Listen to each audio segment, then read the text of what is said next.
আচ্ছা দেখো, মানে এই ম্যাথটা করতে হলে তোমাদেরকে একটু ভালোভাবে ঠান্ডা মাথায় চিন্তা করতে হবে।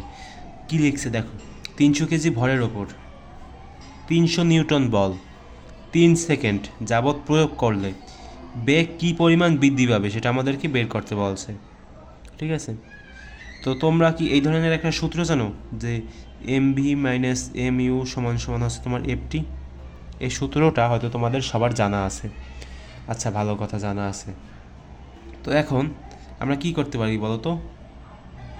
পাশে গান বাজনা বাজাচ্ছে তো সেজন্য ভিডিওটা বন্ধ করা লাগে আমার, কারণ না হলে আবার কপিরাইট ক্লেম ইস্যু পড়বে সেজন্য।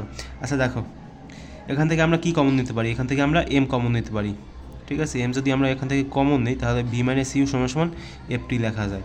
তো এখান থেকে কি করা যায়? V - U সমান সমান FT/M এভাবে কিন্তু লেখা যায়। তো দেখো, আমাদের মূলত এটাই বের করতে হবে যে 300 কেজি ভরের ওপর 300 নিউটন বল 3 সেকেন্ড যাবত প্রয়োগ করলে কী বেগ প্রয়োগ করলে বেগ কী পরিমাণ বৃদ্ধি পাবে। ঠিক আছে, সেটা আমাদেরকে বের করতে হবে। বেগ কী পরিমাণ বৃদ্ধি পাবে অর্থাৎ V - U আমাদের এটাই বের করতে হবে, বুঝলা? তো দেখো, আমরা লিখলাম এফ। এফ মানে কি? 300 নিউটন। এরপর হচ্ছে তোমার টি মানে কি? 3। এম মানে কি? 300। 300 কি বলো তো? কেজি। তো এখন কাটাকাটি করো, দেখো কত আসে। 3 মিটার/সেকেন্ড স্কোয়ার। ঠিক আছে, তো এটা হচ্ছে এখন আমাদের কি বলো তো, বেগ কী পরিমাণ বৃদ্ধি পাবে? 3 মিটার/সেকেন্ড স্কোয়ার পরিমাণ বৃদ্ধি পাবে। ঠিক আছে,